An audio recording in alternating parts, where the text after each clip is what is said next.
We had gone from like 0 to a million ARR in 8 months. So it was a wild ride. A lot of this was my co-founder and I together as a team. Even though she's our CTO, she's actually involved in sales.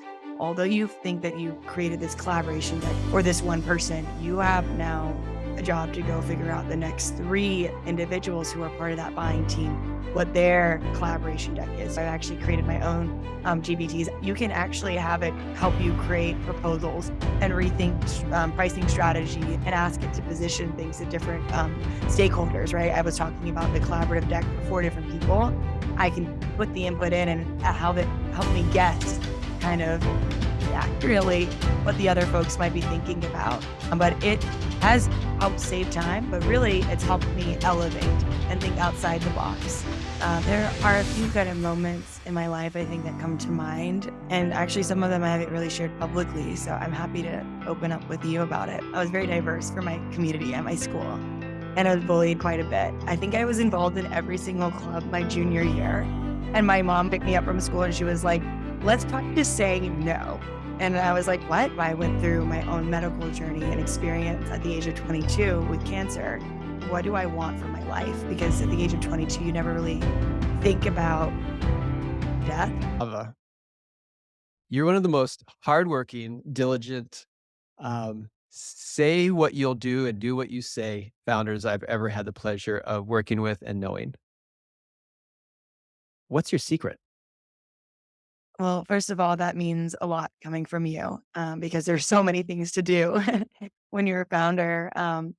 I think what my secret is truly commitment, putting my whole heart into everything I do. And I think in some ways it's actually been kind of a big opportunity for me to learn because I need to be much more careful in what I say I'm going to do, right? Like I can't do everything. And so practicing and thoughtfully and being intentional about saying yes to things and also saying no to things effectively. So that's been actually something I've been working on is effectively saying no. Yeah, I've always noticed your great boundaries. I'll schedule an hour by default and you'll come back with like a half an hour or 45 minutes. And, I always aim to, when I work with people, to over deliver. And I'm just like, it might take longer. But you were just always very boundaried. And I could tell that, you know, when you were with me, you were totally with me. And when you left to the next thing, you'd be totally with them. It's something I super admire and try to be a little bit more like. Thank you. That means a lot. Has it always been easy to have such boundaries?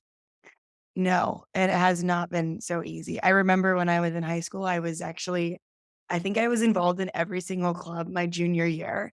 And my mom was like, she picked me up from school and she was like, let's practice saying no. And I was like, what? She was like, say no. And I was like, no. And she's like, Wava, will you do this? And I was like, no. And so we just actually out loud in the car started to say no. And so I think that it hasn't been ingrained in me because my mom is also a very yes woman. She's a nuclear engineer and just very, strong and very active in the work that she does. And so always the answer yes always seemed like it was right. So it hasn't always come easily to me. But I'd be curious to hear about your experience, how you've learned to maybe say no. Wow. Um, Wait, I will put that to the side for a second. And like Yes. a great you're a great founder, but in my eyes, you're a great sales founder. And throwing back the question to me as I'm interviewing you is such a good skill that I think that you have. Um, so your mom was like, maybe one of your first mentors and definitely your first executive coach? Absolutely. Yes. I find it so touching that your mom, while she also said yes a lot, and that was like the role model, she saw the importance of saying no, and that she made sure that she passed on to you better better habits, better decision-making skills in this kind of area. When you said that to me, my heart just almost bursted open. That seemed like such a self-aware and selfless act of a mother in that moment that was so pivotal for you. Absolutely. And there's been so many moments where even I remember I was definitely a nerd in high school. And my mom was like, you need to just go have fun. C's get degrees, like, and I think that, it's important to understand, okay, what is the amount of effort that I need to put into this to do well, to make an impact, right? Because, the perfectionist notion of like, this has to be the best deck or the best thing. Well, and you need to deploy. And if you deploy, before when, you think it's great, then it's too late, they say. So I do think that, that kind of mentality is something obviously as a kid, when you hear advice from your parents, you're like, yeah, whatever. But now that I'm older, I feel like I can really appreciate it even more. Do you remember in the moment when she's like, "Say no, say no." Was it like a Jerry Maguire moment? Like, "Show me the money, show me the money." Yeah, And what was you thinking? I was like, "Mom, you're being ridiculous," just like as most like, high school kids and teenagers would be. And I was like, I know I felt like I can say no. Like, why are you even like pushing me to say no? But then I, really did realize I had this need of wanting to be involved in everything, almost like this like fear of missing out. Potentially, that's maybe what was happening. But I felt like I could and I wanted to be a part of everything. But it takes that toll on how much you can, be present for so many activities and actually be effective at what you do. Got it. That's good. That's good. So, my challenge of saying no, um, comes from wanting to be really liked, and for some reason, thinking that I need to give 10x before I can get anything. Thinking I need to give 10x before I feel truly connected, and having a great fear of um, not having given 10x if I ever do have a need. And Yeah, that has prevented me from truly being as close as I want to be with others, and spend a lot of time trying to add value, um, when people just wanted to connect, or people just wanted to, um, be supportive. And so for some reason, the last few years, after a decade or two of therapy and coaching, um, I've started to be able to remain in my body and feel the discomfort I have when I have the urges to say yes when I should say no, when I have the urges to give when actually I might be in a position where I need something. I might have to ask for it. And I've been able to sit with that feeling and not have to do anything about it, that I can actually say no. And inside is like, "Wah," and then outside that lines up, whatever our relationship is. If it's good, it stays good and probably gets better. If it's bad, it blows up, and then I have less time with someone that doesn't respect my nose, or that um, wouldn't be there in support if I needed it. exactly. I mean, it's much more of a letdown right after you've invested so much. And that, when we think about sales, right? When I go through a year-long sales cycle and you're let down and you like give so much, right, of yourself, of your time, of your research, of your knowledge into something that, you feel like maybe I didn't qualify this as effectively. Right. And I think that's what you really opened my mind into what sales was, is not just sales. Cause as you know, my background isn't in sales, but it's about creating value and an exchange of value. And any great relationship is about that exchange of value, right? Friendship, family, we give and we take, but in order to make both of ourselves better. And usually when I give to a friend or a family member, it makes me happy intrinsically. So I feel like, there's so much to think about when we ask. It's not always that we're just taking. People are also happy to help. Absolutely. I, I, there's some people when they ask me for something, I'm like, Me? Yeah, you want my help? it's so true. It's so true. Yes. And the protection goes down, right? Um, Very cool. So let's talk about, you had just made a comment about, not having done sales before, not being a seller.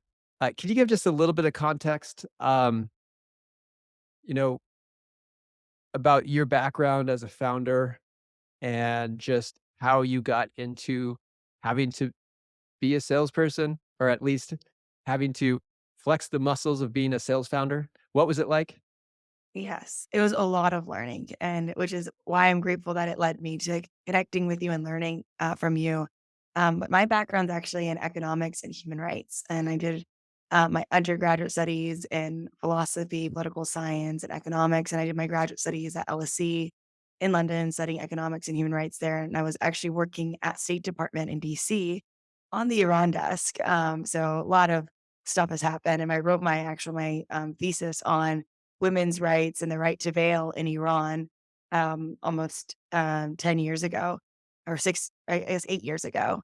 And so I made quite a pivot in my career. And it was because the way I got to that role was through a remote internship. And it was very competitive to get into State Department in DC, especially so young in my career.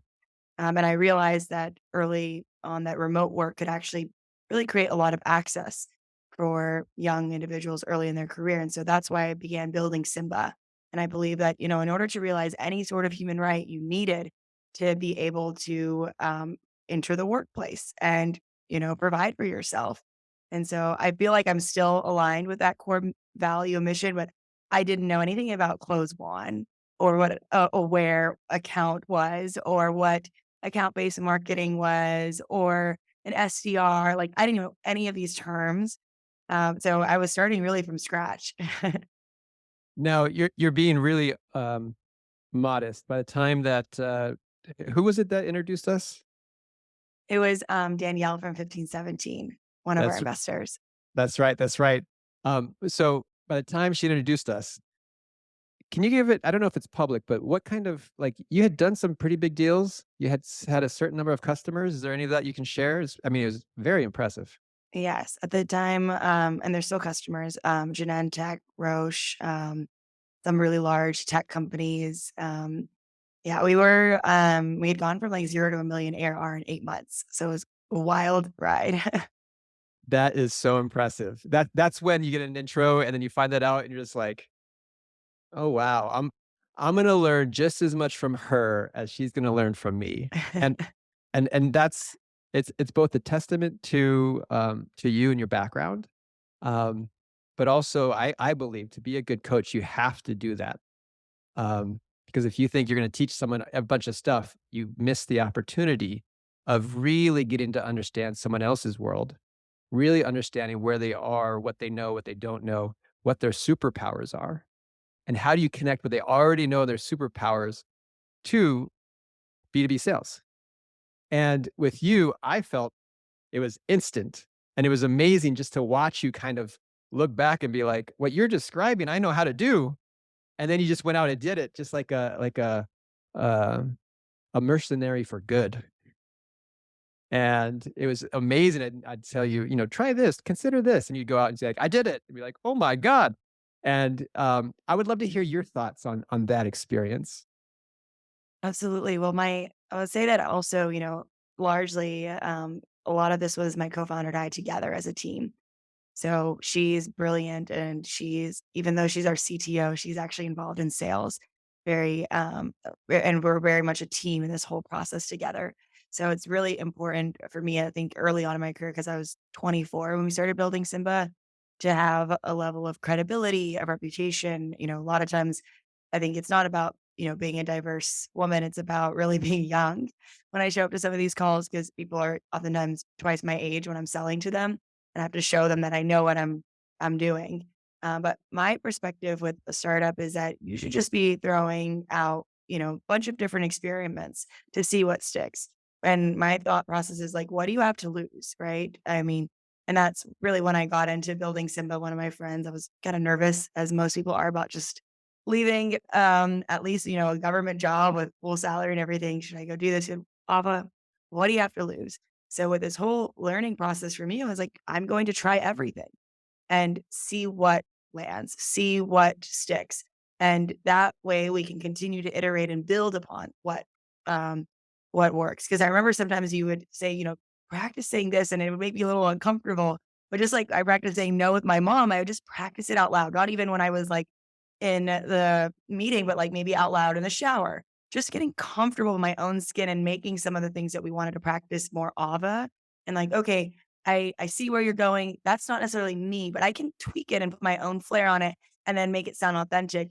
But I ultimately understand that, the goal is that we want to understand what are their underlying problems or, who might be a blocker for this opportunity. So we could kind of uncover all of the details like a little detective, but one that is kind of not so intense, more that one is who is their friend, helping them solve their mystery.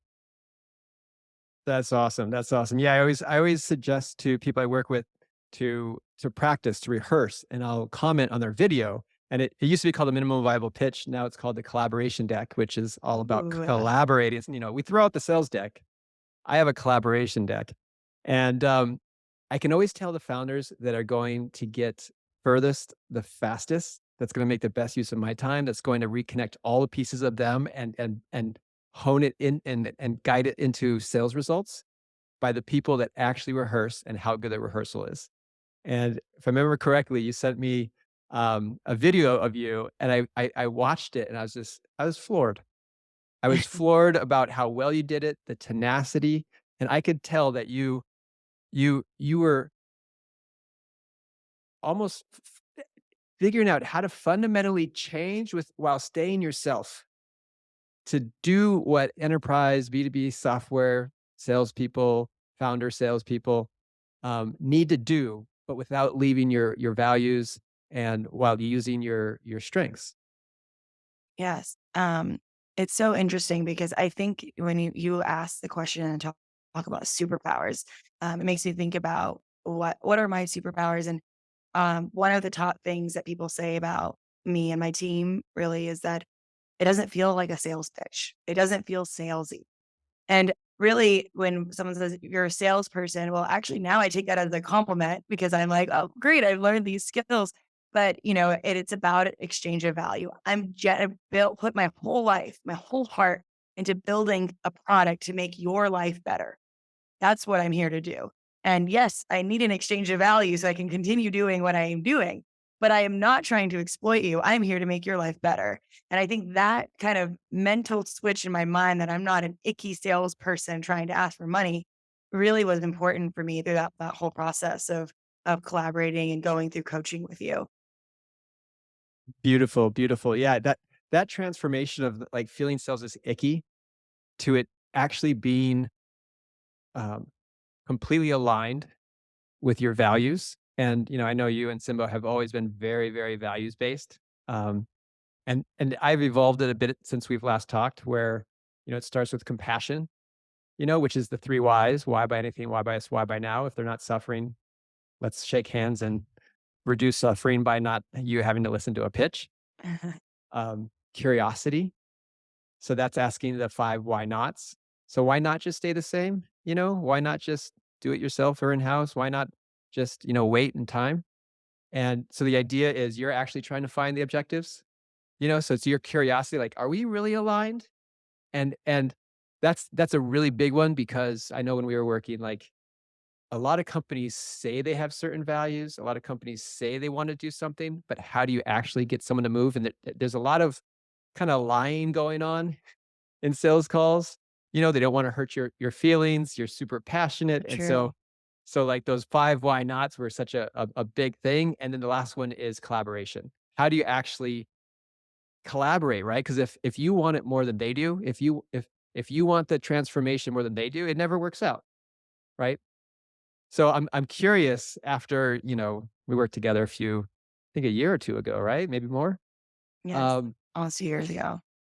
in looking back now at yourself when you just started to do founder-led sales and maybe when you just met me, what would you tell yourself about the process that might either accelerate how you adopted it or make you feel better? I would tell myself that to do that process, not just with one stakeholder. I think one of my challenges was that my deal is actually much more complicated than I thought. And at the time when we were first selling in 2020, it ramped up very quickly because our buyer could buy, and now it's very consolidated. So we have a whole buying team. So I would tell myself that, although you think that you created this collaboration deck, as we call it now, for this one person, you have now a job to go figure out the next three individuals who are part of that buying team, what their collaboration deck is. Your job is not done. That's what I would tell myself. It's beautiful, and what's really interesting is mastering sales is like layers, right? Like, there's a lot of people when I say, "Oh, the 3 whys." If they've never heard anything about the 3 whys, why by anything, why by us, why by now, they're like, "This is amazing. It totally makes sense," especially engineers. They Mhm. love it. Um, but there's a lot of people these days because there's a lot of blog posts, people in different books are talking about the 3 whys. That, yeah, I know the 3 whys. Um, but then when you ask them for the answers of their 3 whys, they don't have answers. And so there's layers to, like, get better and better answers. And what's interesting is, the 10 steps that I always recommend that Steve Brown innovated when he went from solution engineer to sales pro. Um, step two, step 2 of 10 is you have the 3 W's. Step 3 is you have the champions 3 W's. Step 4 is you have the sponsors 3 W's, which that's embedded in there are those ideas of like, yeah, you need to get the 3 W's for multiple people. And sometimes there's 5 champions, sometimes there's 3 budgets. Yeah. So there's 3 sponsors. And what's interesting is it's always the layers. And as much as like as a coach, you sometimes it pains me when I start to work with someone that's so smart and so diligent. It's like I want to give it all, but it's layers, right? It's like every time that you try a W, you get a little bit better at doing it and you feel a little bit less anxious inside. And then at some point it's, oh, I need to get this for more people, and then at Mhm. some point it's like, oh, I can get this faster. I'm curious about how you saw that in terms of learning it initially and then over the last, you know, year or two on your own. Absolutely. Well, I think first, just anyone who's learning any new thing, any new skill, you think about like training for a marathon, you think about any like sports related training, you'd never just go out and run the marathon, right? And so, you'd injure yourself. And, if you overwhelm me with all of that at once, I probably would be like, this isn't for me because it would be daunting. And so I do think it's important to have these like almost like micro key learnings. And they even say in the sales process, like, you don't just like immediately demo everything and give all your materials at once, or even when you're fundraising, like you build some hype, some momentum, you find out things, you peel back the layers, it's a process. And so for me, I think that my process has also changed because the market has also changed. Like my relationship with procurement, like I used to not need to know who they were, but now I need to like send them cookies and like become their best friend. So I also think that just being agile and also like listening to what are the changes. And also, I sold a lot to tech companies before, and Symba being a solution that we sell to HR, about 38% of our customers were impacted by layoffs. So it was a very clear notion. Okay, I have to change to a different market. Well, different market, different structure, different sales process, different insights, different research. So I needed to learn all of that. So I think there's so many kind of components within that, but just really being agile, being ready to learn, and kind of having that beginner's mindset through it all was really important. Spoken like a true founder. Beginner's mindset. It's, I've learned every time well, when I say I learned, my mentor, my Series A, of my first company started, um, he told me that every time you double in revenue or double in headcount, all your systems break, right? And so some people think, okay, I learned sales. All right, I'm good. But as soon as they go through growth, all their systems break and they have to relearn it now at a deeper level, or they have to relearn all the variables that they thought were all solid. They thought they had product market fit. And then the market changes, or now they grow and now they're over a certain budget level. And now there's a whole new process.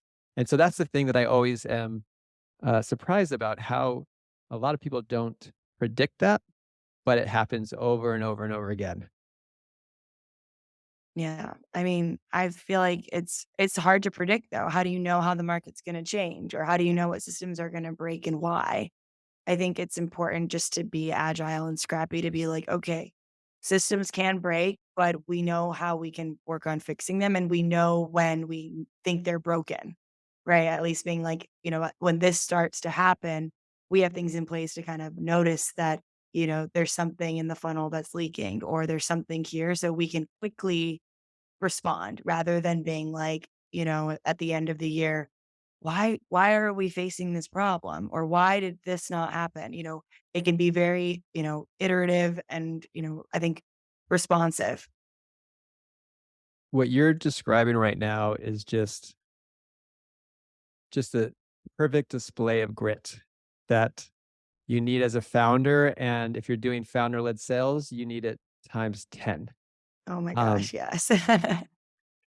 what where did this come from? Like, and oftentimes I'll kind of give a little bit more context. I always believe that every superpower we have, there's some kind of like super moment, hard, challenging moment back in our childhood or something where a seed was planted and we needed to water that and grow it, so that no matter how bad something was, you have this superpower that counteracts it. I'm curious, is there anything from your background that sticks out to you in the context of the kind of grit? I mean, I would put you in the top 1%. You know, a lot of founders out there, you know, never sell $1 million of software. They never raise venture capital.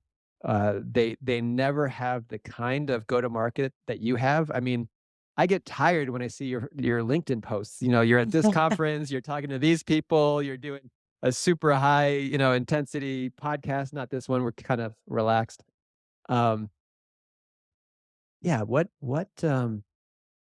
comes to mind?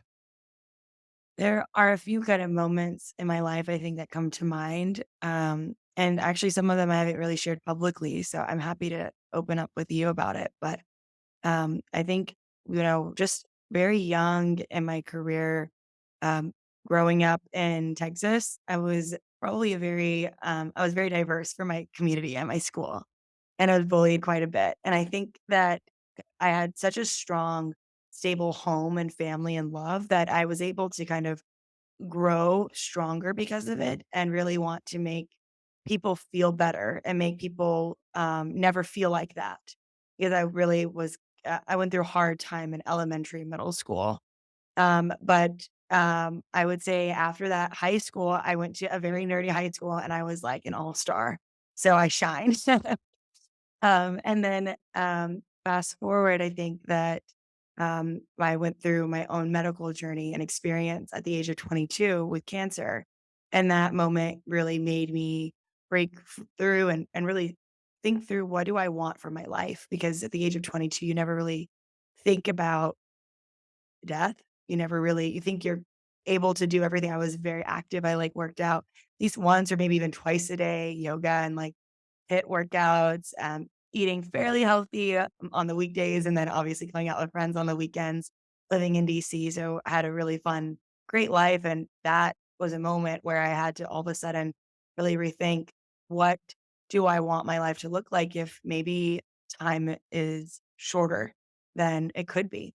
And so that has really helped me break through and push. And, crazy around that same period after I finished all my treatment, I met my fiancé who I actually met on Bourbon Street because my co-founder dared me to go up to him. And there's these crazy things like I would have never done, like just leave my company and just work on a startup, meet my future husband walking on the street, like just crazy kind of moments where I would say yes to things and think, what is the worst thing that can happen? Because I've been through something horrible that I thought I might not get through the other side. So that was a really pivotal moment in my journey that I think has been powerful for how I am intentional with my time with people, how I can be very present because you just never know. And so I think I make every effort to do that with everything I do now. Oh wow. Thank you for sharing that. That's first of all, I'm so thankful that your medical journey has led you here, and yeah, that's a very challenging one. Um, do you remember your thought process of what did you when you looked at your life and it's like, how do I want to do this? Like, what was the thought process there? So part of my treatment, I had to be quarantined. And at the time, like no one really used the word quarantine. This was before COVID. And so I guess I watched all of Game of Thrones all at once. But I was really just kind of journaling. I was, kind of stuck in an environment where I had a lot of time to myself to think. And I thought I was working actually in a room in State Department that was like a very safe room. There actually had no cell service. I was supposed to put my phone in like a box before I walked into my office. So I was kind of disconnected. And I thought if I wanted to make an impact, I'd have to be here maybe for 15 or 20 years. Right now, I'm writing briefs, even with a master's degree. And so I thought that, I really had worked on Symba as an action project with late Congressman John Lewis. I thought, I think I can do it. I think I should just put my name in there and just try and give it a year. And I talked to my parents about it, and they were fully, fully supportive about it. And that was kind of the moment where I was like, I'm going to give it a shot. Because I needed to go through a lot of medical treatment and therapy. So I took like a leave from work. And so it was kind of a natural opportunity for me to just fully send it. That's beautiful. So you were like, the path I'm on right now isn't totally utilizing me and I want to go for it. Exactly. I love that way you framed it, but that's how I felt too. I was like, I don't feel like I'm living to my potential. It's beautiful. And what was it about what you reached out for that was more aligned with your potential?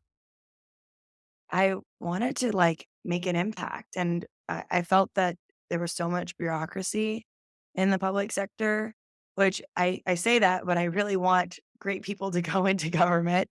And I want us to have change makers and advocates. And so I feel like I'm part of the problem because I left. But I, recently met a few folks that part of the Presidential Management Fellowship who are really brilliant minds, and I want to keep them into that sector. But for me, it was really, I want to make change fast. And with a startup, you don't have to ask for permission from anyone. You just do, you just go. And I feel like a day in a startup is a year at most companies. So that's what I really wanted to do. That's so awesome. Now the tougher question. So it sounds like in that moment you had like the first principle of like life is short. I don't want to waste time, which is the same thing in sales. Don't waste time. What's my potential? Let me be more aligned with that. Um, did any last principles come up?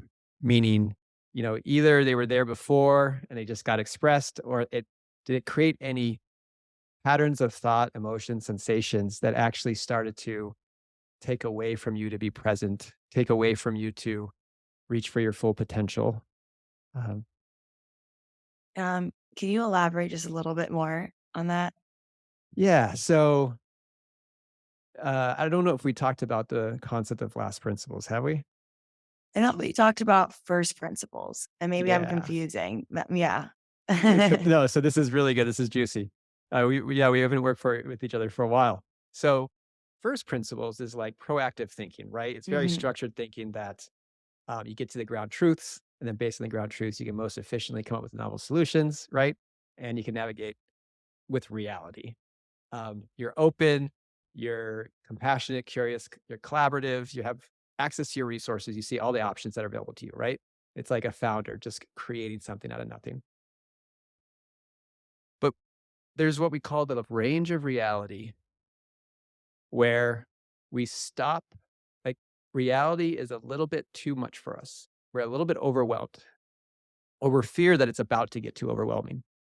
So we start to shut, right? We were open, fully resourced, but we start to close ourselves to what's happening emotionally, psychologically, mentally, physically.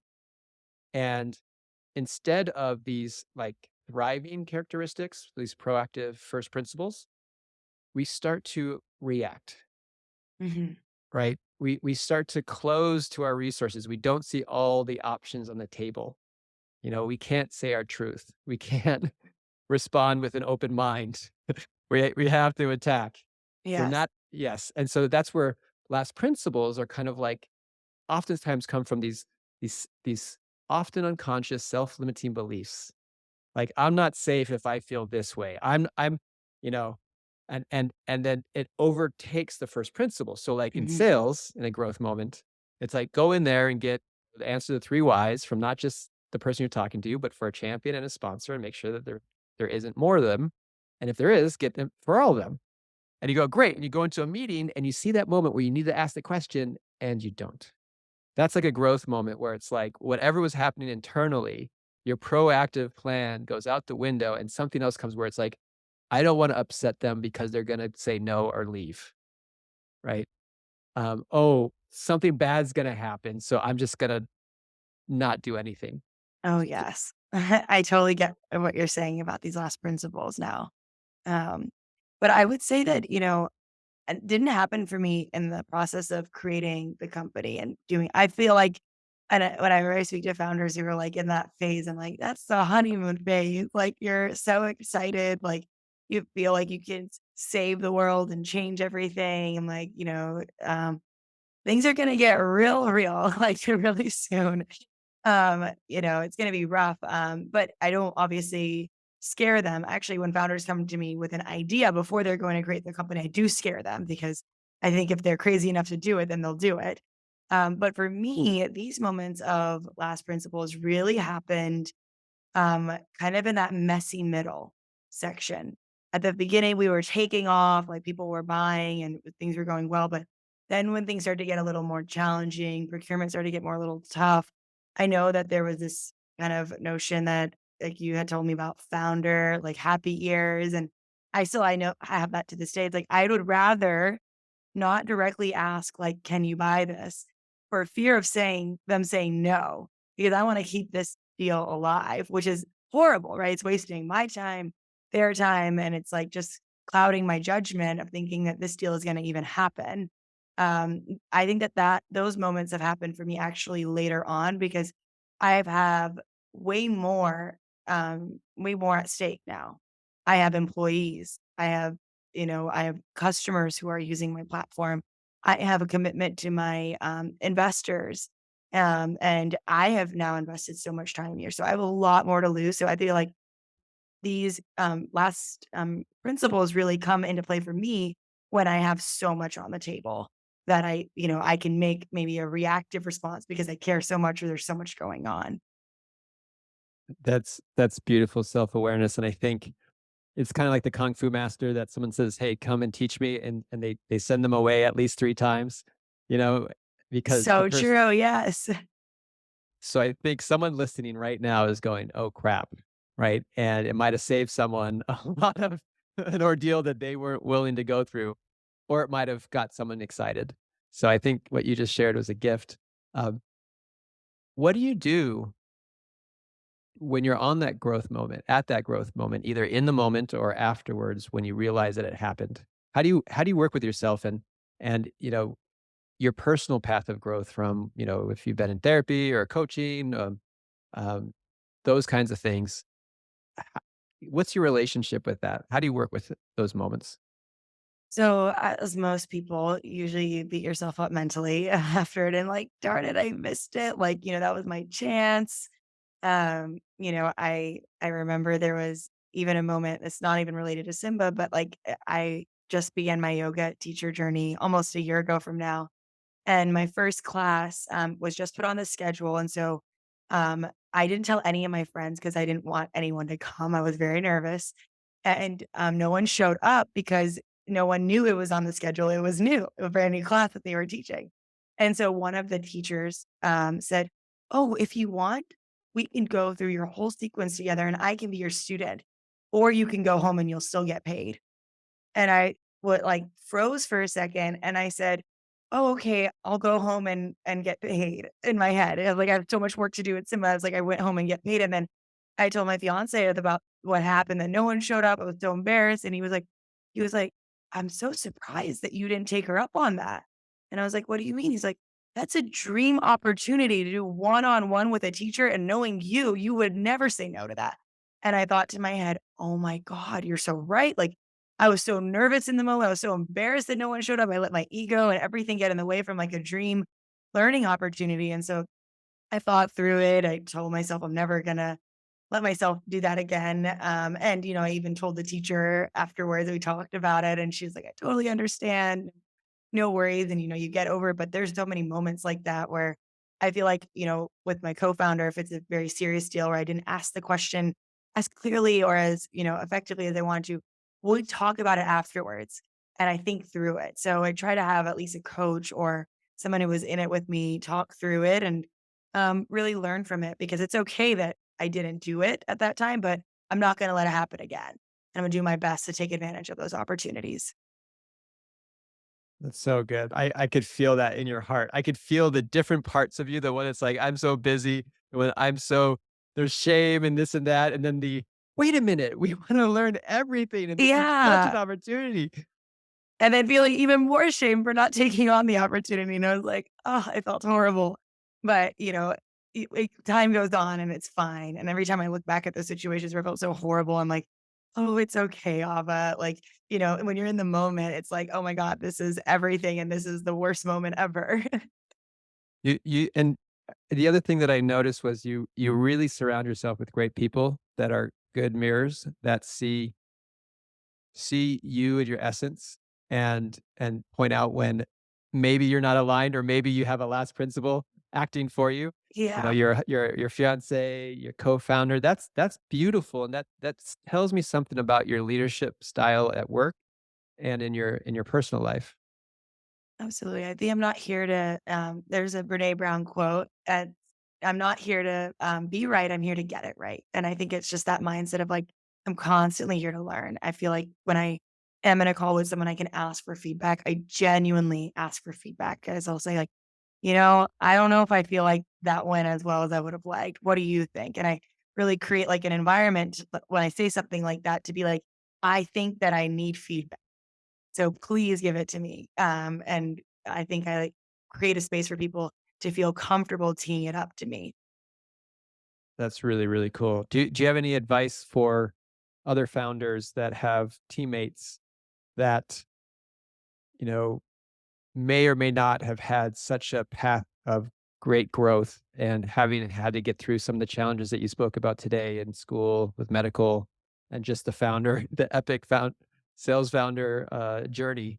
Um, do you have any advice on how they can manage themselves and then their team um, in that way too?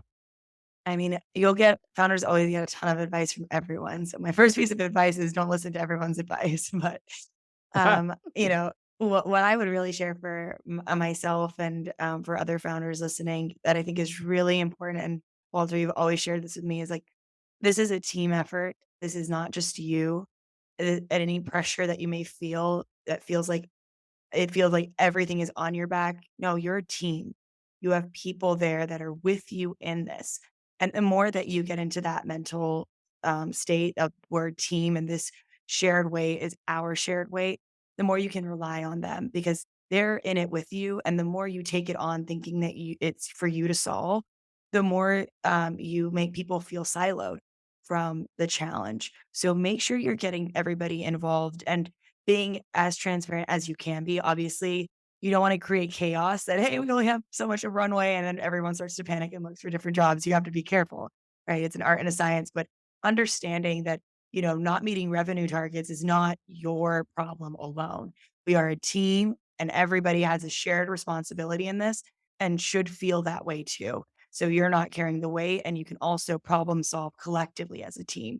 So just really encourage founders to always, always think about that.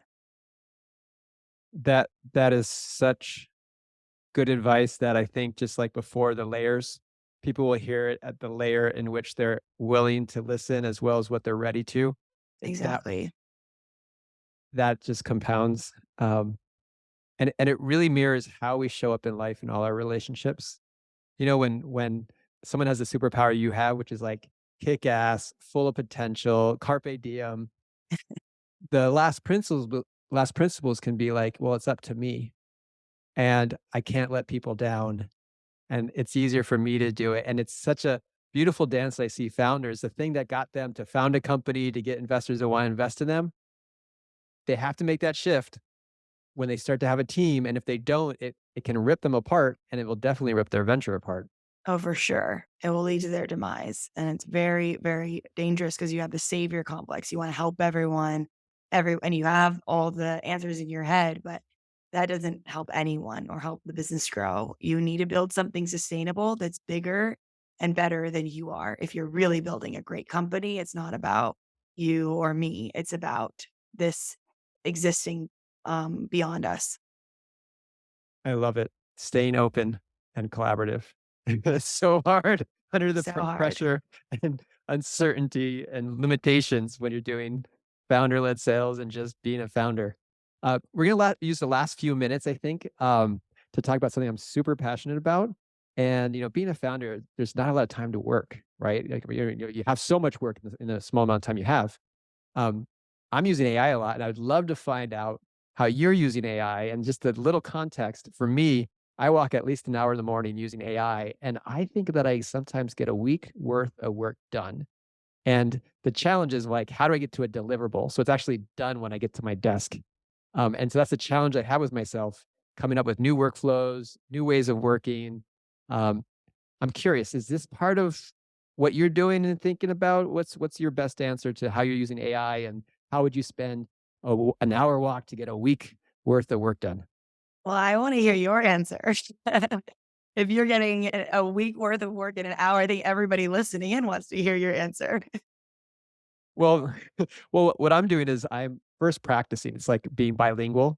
I'm just trying to think like AI, and like it kept on interrupting me. And the new update, if I have the new features, it still interrupts me in in ways. And so I had to come up with the idea of saying, I want you to do active listening, which means if you hear me pausing, just go, uh-huh, and don't say anything. And then when I say, now answer, take all the content that I gave you when you started to say, uh-huh, and then give me the full answer.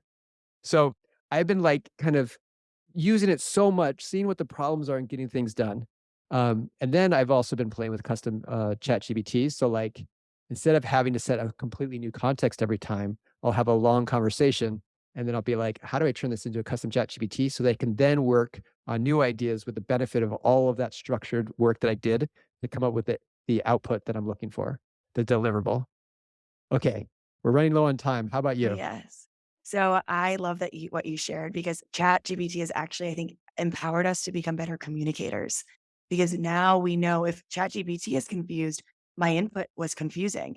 And so I think that was really powerful that you said that. And I do that too. I've actually created my own GPTs. I'm obsessed with ChatGPT and OpenAI. I've been using their products for almost everything, sometimes to a fault where I keep regenerating and having fun with this. But I love being able to, I mean, as far as a deliverable, you can actually have it help you create proposals and rethink pricing strategy and rethink creative ideas and ask it to position things to different stakeholders, right? I was talking about the collaborative deck for 4 different people. I can put the input in and have it help me guess kind of pretty accurately what the other folks might be thinking about and put in their personas. So I spend a lot of time on it more in the evenings rather than in the mornings because it's where I personally go into my higher level thinking is after my day of calls is that's where I spend time thinking through it. But it has helped save time, but really it's helped me elevate and think outside the box and think about things I haven't maybe considered before. So that's how I like to use it. And I highly recommend that founders should be using it regularly. Awesome. I know you have another meeting. Any final, was there a question left unanswered or a statement you want to say? What's your hopes, dreams, and prayers for this AI world and founders that are swimming as fast as they can in it? I think that I'm excited. I think it's a whole new really moment in our history. I think it should be used carefully. I think it should, and by that that means get your hands dirty and roll up your sleeves and play with it. Learn about it and don't fear it. And really encourage you to think always, how can I use ChatGPT for this? How can I run this more effectively? How can I be creative and think outside the box? So just really constantly pushing that essence of curiosity in the work you do. It's not just within sales, it's within product and it's within driving value for your customers. And what I would say is thank you so much, Walter, for having me on board for this podcast. I could talk to you for hours. And I really love the work that you're doing. I'm very excited for all the founders that get to work with you too. Thank you so much. I felt my heart on fire the whole time. You're such a passionate leader, a good force in the world. And thank you so much for being here with us. I'm going to try to get you on another podcast to talk AI. We're out of time. Yes. Thank you so much, Ava. Thank you so much, Walter. I'll see you later. Bye. Bye.